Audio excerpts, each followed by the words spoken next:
mỗi chúng ta á, ai cũng có một cái thời tuổi thơ, mỗi người có một hoàn cảnh khác nhau. Bản thân em thì em thấy là cái tuổi thơ của em là không may mắn so với những bạn khác.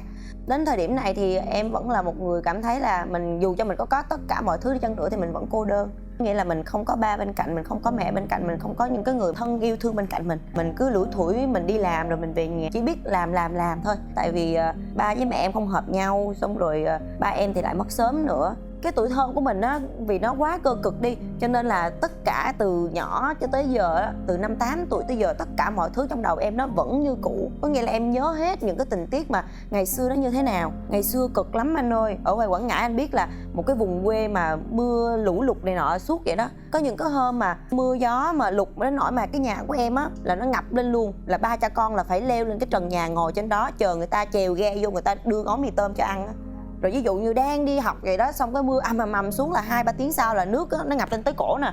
Là không dám đi về nhà, là ở trường là ba phải ra dẫn về. Không có cơm để ăn luôn á, ăn mì tôm sống.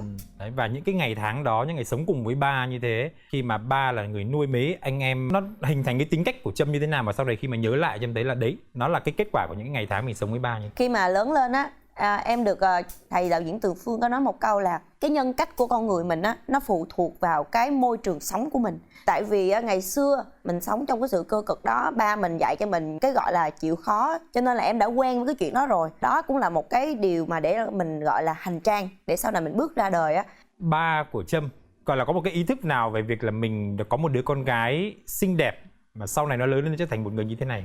Ngày xưa nha, ba em á là rất là thương em, thương con gái hơn thương con trai. Nhà có 2 anh em mà. Ba em rất là giỏi về làm nông nè, rồi làm những công tác của đoàn, của xã, của xóm á, là ba em rất là giỏi. Gà trống nuôi con mà, cho nên là mọi người vẫn gọi ba em là thím Năm. Là tại vì những cái chuyện mà của con gái, phụ nữ, đàn bà, của một người mẹ là ba em làm hết. Một tay ba nuôi 2 anh em. Ba là hiểu được cái tâm lý con gái mà mới lớn lên mà. Em học lớp 8 em có lý do. Tự nhiên em về cái xong phát hiện ra em bị gì đó, em khóc quá trời khóc anh. Em không biết chuyện gì đang xảy ra với em. Thì ba em hỏi thì em dị quá em không nói. Cái xong á ba biết rồi, ba đi mua cái dùng cho phụ nữ á. Về ba nói là thôi giờ nhờ cái thím hàng xóm qua chỉ cho em, là biết là ba quan tâm tới mình như thế nào rồi. Đi chợ là thường hay mua bông tai nè, cong nè, nhẫn nè, rồi này nọ là cứ mua cho em. Tại vì biết con gái là phải sắm sửa mấy cái đó. Anh của em suốt ngày ganh tị, nó kêu là trời ơi tại sao ba mua cho em hoài mà không mua cho con, kêu mày đeo không ngày mai tao mua cho mày nè. Đó, ý là ba em là nói là con gái là phải được như vậy. Nói ba em thương em lắm. Ba lo cho mình như thế thì Trâm có một cái ý thức như thế nào về cái bản thân mình cũng như là cái hoàn cảnh của mình với ba lúc đó? Không phải là một đứa ngoan hiền đâu anh. Ngày xưa em kiểu giống như là đua đòi, đi học cũng xe xua lắm. Có nghĩa là lén ba là đi may quần là luồn ống le, cái quần mà cái ống ống le bự nè, thọt được cái đầu vô luôn á anh. Đó, xong rồi tay là tay ống le. Đó, đi học là xuống trường là thầy đó kêu này là không được rồi, xé cái rẹt một cái rồi đi về mời phụ huynh lên họp. Lì lắm như con trai vậy đó anh. Cây cối này nọ là về quê đi thả bò là leo hết. Thế đã từng đi chăn bò rồi đúng không? Dạ, anh em học buổi sáng thì thả buổi chiều, còn em học buổi chiều thì đi thả bò buổi sáng. Từng đi chăn bò cho nên là tính mới hơi đàn ông như thế đó. Đi học quýnh lộn. Cấp 2 cũng có quýnh lộn, quýnh với nhỏ bạn em mà giờ con nhỏ đó có chồng 2 con rồi. Đi học xong ra trước cổng trường hai đứa nắm đầu rị vô nè, chứ không có quýnh gì mạnh trơn. Rị một hồi mà trời ơi thì cái về nhức đầu ơi là nhức đầu.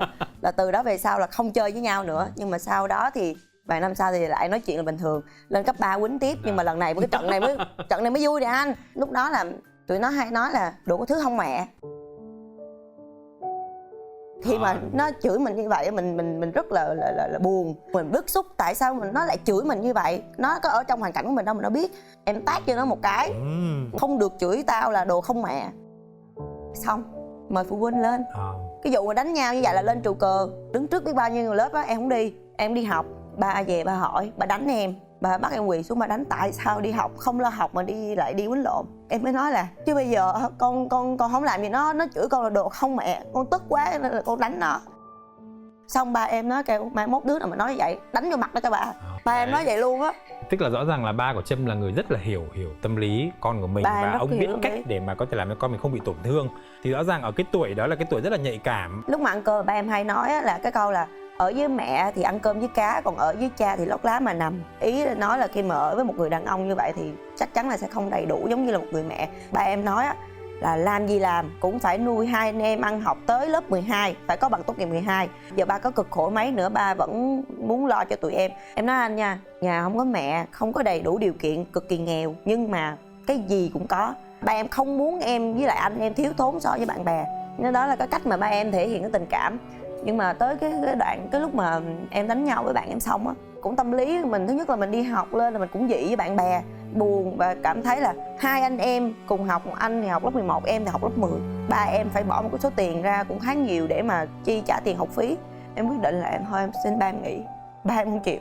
Ba không muốn người ta nhìn vô là người ta nói là ba nuôi tụi em á mà không ăn học đàng hoàng như vậy. Mà em nói là thôi giờ cho con đi làm đi, con không học nữa.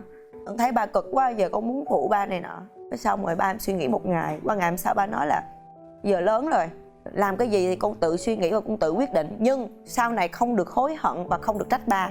Là năm 15 tuổi là quyết định đi vô Sài Gòn á. Đánh dấu một bước ngoặt, ta nói kinh khủng khiếp nữa. Rồi, câu chuyện đang rất là hấp dẫn cho nên phải mời khách uống trà. Thơm quá anh trà. Lúc đấy thì Trâm có thể hình dung ra nếu mà vào Sài Gòn thì mình có thể làm gì để đỡ đần cho ba được? Có nghĩ một cái gì trong đầu là sẽ làm gì? Không nghĩ một cái gì hết luôn anh. Chỉ biết là bây giờ sẽ vô Sài Gòn là tìm việc thôi. Thì lúc đó em vô em ở nhà chú của em. Chú của em á cũng chở em đi tìm việc tất cả mọi nơi. Ví dụ như là làm nhân viên trong siêu thị nè. Ý là mình muốn tìm một cái công việc nào đó để ở trong mát á. Hết cả Sài Gòn này luôn không ai nhận. Người ta nói là tại vì chưa có bằng tốt nghiệp lớp 12 cho nên là không làm được gì hết. Thì chú của em á là mới quen với lại cái chú làm bên xe. Chú đó có vợ là quán cơm. Kêu thôi bây giờ đang thiếu người nọ, cho cháu xuống làm đỡ đi. Lúc đó nó còn là 2-3 tháng nữa là tới Tết rồi.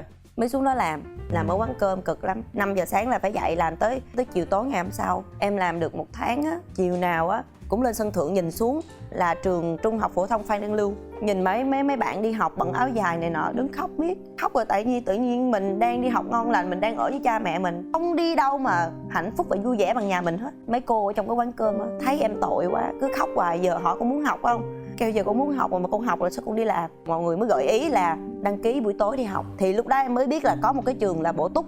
Em nhớ là 1 tháng là tiền học phí là 175.000. Em đi học buổi tối thì mấy cô ở đó cũng ưu tiên cho em. Ví dụ như là chiều là mình phải rửa chén, mình làm biết tới 5-6 giờ chiều mới được nghỉ. Còn em là em làm tới 3 giờ chiều. Em rửa chén xong, đóng chén như thế này xong là em lên lầu em học bài.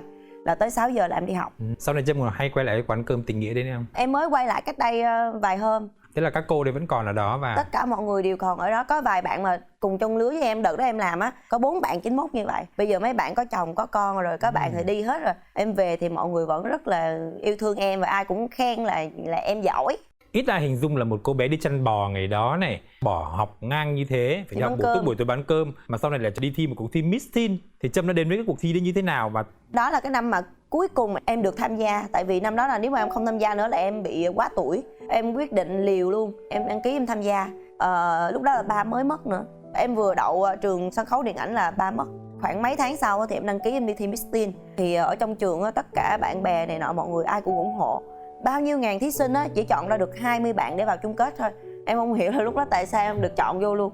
Đi thi qua Hà Nội, lần đầu tiên được đi máy bay, lần đầu tiên được đi Hà Nội. Tất cả mọi thứ đối với em nó giống như là trong mơ vậy đó. Đi ra ngoài đó mình tiếp xúc với lại tất cả những bạn. Thì em nhớ là cái bạn mà ở chung phòng với em là bạn Phương. Bạn đó thì nhà quá khá giả, nhà rất là giàu, có điều kiện mà được ba mẹ yêu thương nữa. Mình thì mình không có ai bên cạnh mình lo lắng hết, nên mình cũng cảm giác ra đó mình đi thi á, mình tủi thân lắm, mai lo. Cái đêm chung kết á anh, em nhớ hoài luôn. Cái lúc mà ba em mất rồi á, em vẫn lại lưu cái số điện thoại của ba là ba yêu. Cái xong em hay nhắn cho ba em mỗi ngày mà em có chuyện buồn hay là những cái áp lực gì trong cuộc sống á, em hay nhắn tin cho ba là ba ơi hôm nay con buồn quá, ước gì có ba ở đây này nọ. Kiểu giống như hồi đó mình mới có 20 tuổi mà mình còn con nít đó, mình chưa có suy nghĩ chín chắn gì nhiều đâu. Trước khi lên sân khấu diễn á, em nói với ba là ba ơi ngày hôm nay con thi nè, ba nhớ phù hộ cho con nha. Thì anh biết sao không? Khoảng còn 5 phút nữa là lên sân khấu, là 19:55 á, một cuộc điện thoại em thấy cuộc gọi nhỡ của ba yêu. Trời ơi, anh biết là lúc đó em không nghĩ một cái gì hết, em khóc như một cơn mưa vậy đó. Xong em rớt cái điện thoại xuống, em kiểu em hết hồn đó, tự nhiên nghĩ ba mình mất rồi, tự nhiên ai đâu mà gọi, tự nhiên mà thấy cuộc gọi nhỡ của ba yêu. Em mất bình tĩnh, em khóc miết vậy đó, em khóc mà nó nổi mắt sưng rồi lông mi nọ nó rớt hết trơn rồi á. Xong mấy chị quản lý mới giữ cái điện thoại của em, nói là thôi bây giờ bình tĩnh đi, chắc là ba em phù hộ cho em thôi. Mấy chị mới giải quyết cái chuyện đó là gọi ngược lại. Thì cái số điện thoại đó người ta mới nói là trời ơi cái con nhỏ nào suốt ngày nó nhắn tin cho tôi, nó kêu tôi bằng ba. Rồi nó còn nói hôm nay nó thi này nọ, tôi quá thắc mắc về cái chuyện là sao nó cứ nhắn tin là ba ơi này nọ, tôi tưởng lộn số. Mà ngày hôm nay nó nhắn tin nó nói nó thi cái gì đó, cho nên là muốn gọi lại nói chuyện là khẳng định là đây là không phải là số điện thoại bị lộn số rồi. Thì ra là sau khi ba em mất thì cái số điện thoại đó là người ta kiểu 6 tháng sau á bán cho một người khác. Rồi anh thấy không, nó ly kỳ đến mức mà em tưởng là ba em gọi cho em đó. Đến khi mà em lên sân khấu em diễn nha, ở dưới này á quá trời người luôn, em diễn ở trong cái tư thế là mắt em lúc đó vẫn còn khóc, mà em nhìn xuống hàng ghế xa xôi em cứ nghĩ là có khi nào ba mình đang ngồi ở dưới giơ tay chào mình không, mình ước gì ba mình đang ngồi ở dưới quay tay chào mình. Rất là xúc động. Thế nhưng mà thử ngược lại thời gian một chút, cái cơ duyên nào để rồi cô ấy là quyết định lại con đường của mình đi sẽ là con đường của một diễn viên để thi vào nhà sân khấu điện ảnh? Khi mà em làm ở quán cơm nó học xong 3 năm thì mình lại đứng một cái bờ đó là không biết thi đâu. Mình học bổ túc thì đương nhiên là mình không thể nào mà mình học giỏi hơn tất cả những các bạn mà học chính quy rồi. Mình vừa làm vừa học nữa, mình biết cái sức của mình nó ở đâu. Tự nhiên một ngày em gặp anh của em, ê thôi nhìn mày cũng lanh lợi dễ thương á, thôi thi vô làm diễn viên đi. Tự nhiên á chỉ là ảnh nói một cái điều gọi là nói chơi thôi mà nó khơi gợi cho mình trong đầu, nghĩ là tại sao mình không đi làm diễn viên. Ngày xưa là em làm trong quán cơm á là có rất là nhiều diễn viên giống như là anh Cao Minh Đạt nè, chú Hồng Tơ nè, chị Tina Tình nè, ca sĩ Vũ Bảo nè, ca sĩ Chí Thiện nè. Nhớ kỹ như thế đó. Nhớ kỹ lắm anh, tất cả những cái ngày tháng tuổi thơ quen làm nhớ hết. Đi vô trong quán cơm đó ăn là trời, ngày xưa anh Cao Minh Đạt nha, tao nói hot ơi là hot luôn, đi chạy chiếc A Còng màu trắng chạy tới ăn cơm là tao nói nguyên một quán cơm nhìn luôn. Đợt đó là đang hot cái bộ phim gì chung với chị Thanh Thúy đó, cho nên ai cũng biết hết. Rồi em ngưỡng mộ kinh khủng khiếp luôn, anh Chí Thiện nữa, rồi nhóm La Thăng nữa. Xong tự nhiên anh khơi gợi cho mình như vậy, em quyết định là em tìm hiểu, em đi ra ngoài tiệm net á, tìm hiểu về trường sân khấu điện ảnh làm sao làm diễn viên như thế nào. Bắt đầu em nộp hồ sơ, em làm hồ sơ để mà em đăng ký vô em thi. Ai ngờ đâu em lại đậu vô diễn viên. Cái năm đầu tiên mà em được đi phim á là em đi cùng với Chí Thiện nữa, là anh biết cái Chí Thiện nói sao con bé này nó quen quá. Em mới nói anh ơi anh không nhớ em hả, em là con bé bán cơm ở chỗ đó nè. Các ông kêu trời ơi ủa vậy hả, có nghĩa là ảnh cũng đang ngỡ ngàng không hiểu là tại sao từ cái con bé bán cơm mà cách đây mấy năm về trước anh thấy trong quán cơm mà bây giờ lại đi chung phim với ảnh. Đấy tức là câu chuyện rất là để kỷ niệm đúng không? Kỷ niệm. Và như vừa nãy thì Trâm có chia sẻ là lúc mà Trâm đỗ vào trường điện ảnh ấy thì là cái giai đoạn mà ba Trâm mất. Dạ. Cái quãng thời gian mà Trâm vào trong Sài Gòn làm việc, cái mối liên hệ của hai ba con nó như thế nào? Vì lúc này là ba không còn có thể là bảo bọc con gái mình như trước đây nữa. Chắc chắn là mình không ở bên gia đình mình, không ở bên ba mình làm sao mà được vui rồi hạnh phúc giống như là ở quê được. Khi mà làm ở quán cơm nó khóc miết tủi thân. Tại vì anh nghĩ đi làm cực quá mà, cực lắm. Làm từ 5 giờ sáng rồi rửa chén nha, một nùi chén nha nè. Cho nên là bây giờ là mấy cái chén mà ăn cơm nhà của em thiệt em nhìn nó không là gì so với là ngày xưa em đi rửa anh nhìn đi, một buổi trưa bán xong 2 giờ chiều anh xuống anh nhìn cái bếp này nè, nó vàng lên vậy nè, nào là chén tô nghĩa mà thùng bự vậy đó. Lâu lâu á là mượn điện thoại của cô chủ, điện thoại về cho ba mới nói là thôi ráng đi con, ăn cơm chúa với muối tối ngày, ráng đi rồi ăn học xong rồi mình có cái bằng tốt nghiệp rồi mình làm cái công việc khác. Em làm từ cái lúc mà em mới vô là làm được 600.000 một tháng, rồi sau lên được 900, rồi lên được 1,1 triệu, rồi lên được 1,2 triệu, rồi lên được 1,5 triệu, là làm giỏi đó. Lanh lắm, ngày xưa tính tiền rồi giỏi lắm, cho nên là được cô chủ cũng thương, cho lên lương miết vậy đó. Rồi bao nhiêu tiền là em gửi về cho ba em đi đổi vàng. Ngày xưa dưới quê hay có cái kiểu mà có gửi tiền về đổi vàng, rồi mình gửi về là mình nghĩ là mình cho ba để mà mình phụ anh học này nọ. Đến khi mà ba gần mất rồi đó, cái ngày mà ba mất á thì ba lại đưa cái vàng đó lại cho em. Thì em mới nói thôi ba lấy ra ba bán để mà chữa bệnh đi, tại bữa đó ba em bị ung thư tốn rất là nhiều tiền. Ở nhà có chiếc xe Dream á cũng bán, có cặp bò cũng bán, nói chung là bán này nọ, bán lúa rồi bán đủ thứ để đưa ba em vô Sài Gòn chữa bệnh. Em mới nói ba là lấy nhẫn vàng đó bán đi để mà lo chữa bệnh, thì ba em cũng bán xong rồi chừa lại 1 triệu. Ba em mà lúc đó là hấp hối rồi đó, lúc đó là yếu lắm rồi. Em ở Sài Gòn em về, lúc đó là em đi làm ở trong một cái công ty đồ chơi dán tem rồi đó. Xong em được 800.000, em đem về với lại cái bánh trung thu, đem về em cho ba em. Lúc đó là biết em đậu trường sân khấu rồi, vui lắm, thích con gái mình làm diễn viên, thích nở mày nở mặt với mọi người, rồi thích con gái mình lên tivi. Ba em chỉ có một mình ba em là ủng hộ em việc đó thôi. Móc ra 1 triệu, mà lúc đó yếu, mà từ một cái người mà 80 kg mà xuống còn có 20 mấy ký. Em không còn nhận ra ba em nữa. Ba mới nói là bây giờ con cầm 1 triệu rồi nè, con đi học đại học đi, ba cho con á. Em hỏi anh đi học đại học có 1 triệu thì sao học. Nhưng mà mình biết được là ba không có lấy cái tiền đó ba mua thuốc uống, mà ba để dành cho mình, để mà mình muốn mình là trưởng thành, mình muốn mình thành tài. Lúc đó là mấy ngày sau nữa là ba đi. Cái thời gian mà ba bệnh đó thì em về em bỏ học. Em bỏ học quân sự của trường sân khấu điện ảnh, em về em nuôi ba em trong vòng 1 tháng. Là em biết ba em phải vượt qua những cái đau đớn như thế nào. Xong rồi ba em mất. Có vẻ như là đúng là cuộc đời của Trâm từ lúc mà còn nhỏ sống với ba cho đến lúc mà mình bắt đầu chọn được con đường như mình, có vẻ là nó đầy những cái gập ghềnh, đầy những cái biến cố. Vậy thì sau khi mà ba Trâm mất, và Trâm cũng đã chọn được một con đường cho mình là trở thành một diễn viên, mọi chuyện nó đã bằng phẳng hơn đối với Trâm từ đấy trở đi chưa? Dạ chưa. Mọi thứ nó ổn với em là cách đây khoảng 3 năm nay thôi. Còn những năm về trước thì từ 20 mấy tuổi về trước là đủ thứ chuyện xảy ra hết. Vẫn là một mình em, mình gồng gánh tất cả mọi thứ. Tại vì ba em có một đứa em sau nữa, cho nên là bây giờ em sẽ còn nghĩ lo cho em đó nữa. Cho nên là đi phim rồi em đi rất là nhiều phim nha anh. Em thấy là mình khá may mắn, tại vì được một cái là mình cũng ngoan rồi mình cũng nghe lời, cho nên là có những cái vai diễn hợp là các chú đạo diễn thường hay kiểu giống như là nhớ tới mình, cho nên là mời em. Nhờ như vậy mà mình có tiền để mà mình trang trải cho cuộc sống. Chứ cái lúc mới vô nghề em nói anh hả, đi quay quảng cáo nè, ta trả cho em có 800.000 thôi, trả mấy triệu mà ta ăn đâu mất tiêu rồi, trả lại cho mình có 800.000 thôi, mà quay từ sáng cho đến tối, mà quay quảng cáo kẹo xuyên gum á, em nhai mà em thổi hai cái này nè, em thổi một hồi hai cái này quay hàm của em á, nó muốn xoáy quay hàm luôn á. Mà lúc đó thấy 800.000 nó lớn gì đâu luôn á, kêu là ngày xưa mình đi làm quán cơm có 600.000 một tháng, còn này mình quay nguyên một ngày trời được 800.000, rồi ngon quá, nghĩ vậy đó. Nghĩ kêu trời ơi, vậy là làm diễn viên là mai mốt sẽ giàu này nọ, không có. Đi phim rồi ta nói mới biết là nó cực như thế nào, nó chua ơi là chua luôn á. Những cái chua đấy nó có thấm tháp gì so với những gian khó mà ngày bé Trâm đã trải qua? Dạ không, lúc đầu cũng có cái suy nghĩ là mình nghĩ là chắc thôi mình bỏ nghề, mình không hợp với công việc này.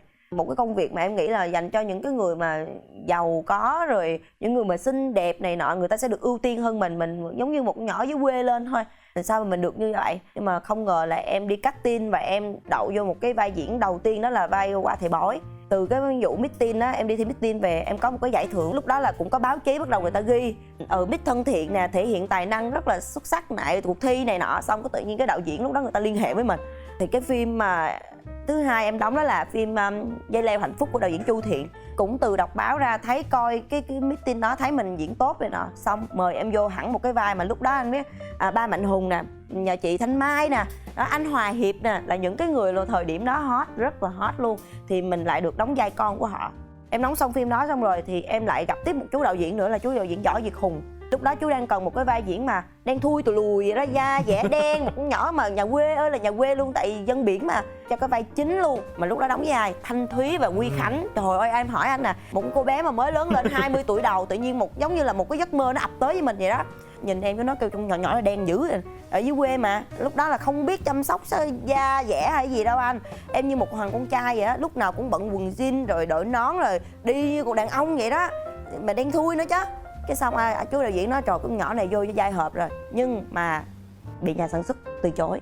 Em bị một cái khoảng thời gian là rất là nhiều nhà sản xuất từ chối em. Chú nói kêu không, bây giờ chú chọn cô bé này vô trong vai này tại vì nó quá hợp vai. Em đi phim của chú, xong cái phim đó em được hiệu ứng rất là tốt, mọi người rất là thích cái vai diễn của em. Thì anh Cảnh Đôn á, ảnh là cái nhà sản xuất của cái bộ phim đó, ảnh coi xong rồi cái ảnh khen con bé này diễn tốt quá. Thì em tiếp tục được đi những cái phim của bên công ty đó nữa. Một cái cơ duyên mà em nghĩ là nó đánh dấu cái bước ngoặt cái sự nghiệp của mình, đó là phim của chú Nhâm Minh Hiền.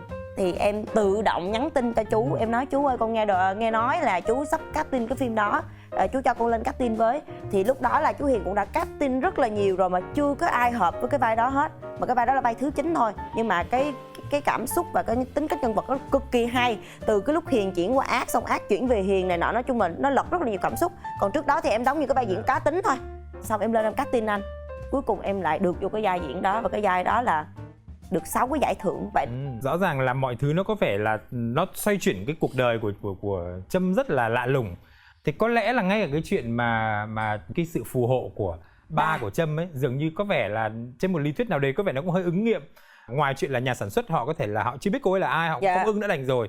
Thế còn từ những người khác thì sao? Ví dụ trường học chẳng hạn thì sao? Đồng nghiệp là sao? Có những cái đấu đá nào? Em bị đuổi học anh. Thế à? Dạ, tới giờ phút này em vẫn là cựu sinh viên thôi. Bây giờ em bị đuổi học. Em học đến năm nào thì? Em học được 1 năm xong em thi Miss Teen á, là người ta đã muốn đuổi em rồi. Tại vì đi thi Miss Teen là phải mất 15 ngày.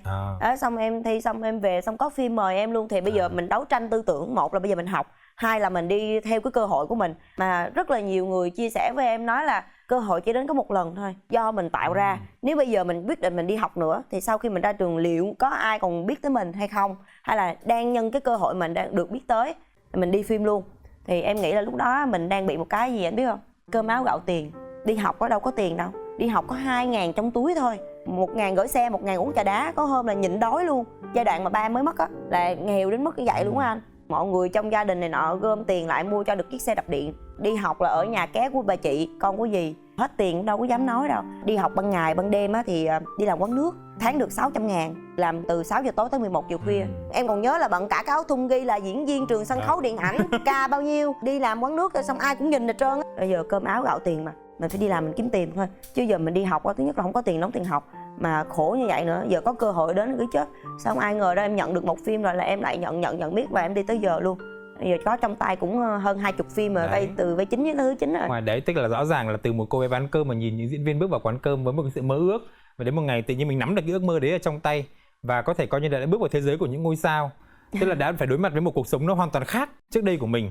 Thì nó có những cái gì trong cái thế giới đấy mà Trâm phải đối mặt, mà những điều mà trước đây mình chưa bao giờ nghĩ đến? Nói chung là nó có rất là nhiều chuyện.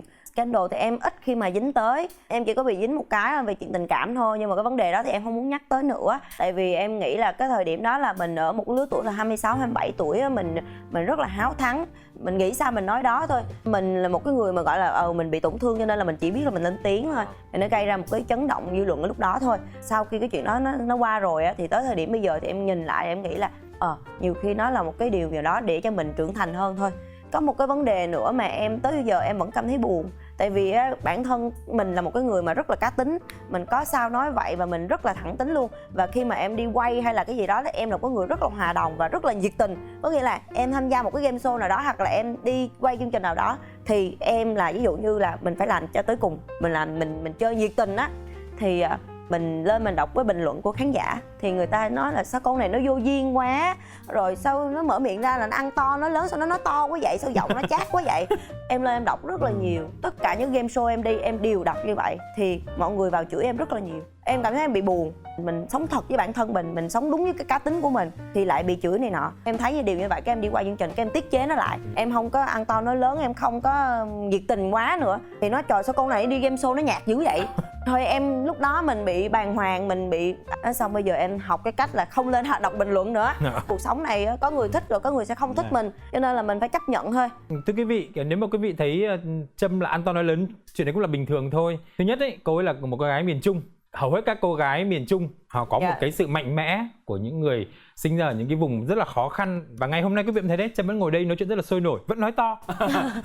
Đấy mới là cá tính thật. Và trong cuộc sống này thì cô ấy cũng xứng đáng có được một cái tình yêu tử tế, bởi vì xinh đẹp này, tài năng này. Em vẫn thất bại trong tình yêu anh. Cho đến thời điểm này. Không, em không nói thời điểm này, nhưng mà em nói chung là về cái chuyện mà tình cảm á thì em cảm giác em là một người thất bại. Bởi vì mình là một cái người quá cá tính đi, mình mạnh mẽ quá, cái gì mình cũng làm được. Đâm ra khi mà trong cái chuyện tình cảm đó, mình không phải là một cô gái yếu đuối, mình một cô gái nhõng nhẽo hay là mẹ nheo hay gì đó, cần được một cái người khác bảo vệ và che chở. Còn em thì không, mình quen nhau giống như là hai người đàn ông với nhau vậy đó. Chuyện gì em cũng tự làm được, tự lo được cho bản thân mình riết rồi cái không có thấy ai ngồi lại mình tủi thân, mình nói cái tại sao mình quen với người ta mà mình cái gì mình cũng hy sinh cho họ, rồi mình cũng quan tâm cho họ không mà, rồi ủa vậy yêu làm gì. Biết đâu một chàng trai thư sinh nho nhã và yếu đuối một chút biết đâu lại hợp thì sao. Thôi anh ơi, em không thích một chàng trai thư sinh đâu nha anh. Em chỉ muốn nói với các cô gái là mình bớt cá tính lại đi, mình càng mạnh mẽ, mình càng cá tính bao nhiêu á, mình yêu sẽ khổ bấy nhiêu. Nhưng mà đấy là Trâm nói với các bạn gái như thế, thế còn bản thân Trâm thì sao? Trâm có sẵn sàng bớt cá tính lại không? Em vẫn thế anh ơi. Em là thua rồi đó. Dẫu sao thì cũng xin chúc Trâm là chinh phục được cái thất bại này, để giá như có thể quay ngược lại thời gian để làm một cái điều gì đấy, thì cái điều Trâm muốn làm nhất là gì? Tới thời điểm hiện tại á, dường như là em có tất cả mọi thứ tự mình làm nên. Em có thể lo được cho gia đình của mình, lo được cho cuộc sống của mình tốt hơn ngày xưa. Nhưng mà có một điều mà em không có, đó là tình cảm của gia đình. Nếu như á cho em ước á có được cơ hội để quay lại thì em vẫn mong là ba em sống tới giờ này để cho em phụng dưỡng cho ba. Em muốn ba em được hưởng thụ những cái ngày mà sung sướng, rồi được biết là con gái của mình lên truyền hình, được thấy con của mình trên truyền hình, được hãnh diện với mọi người.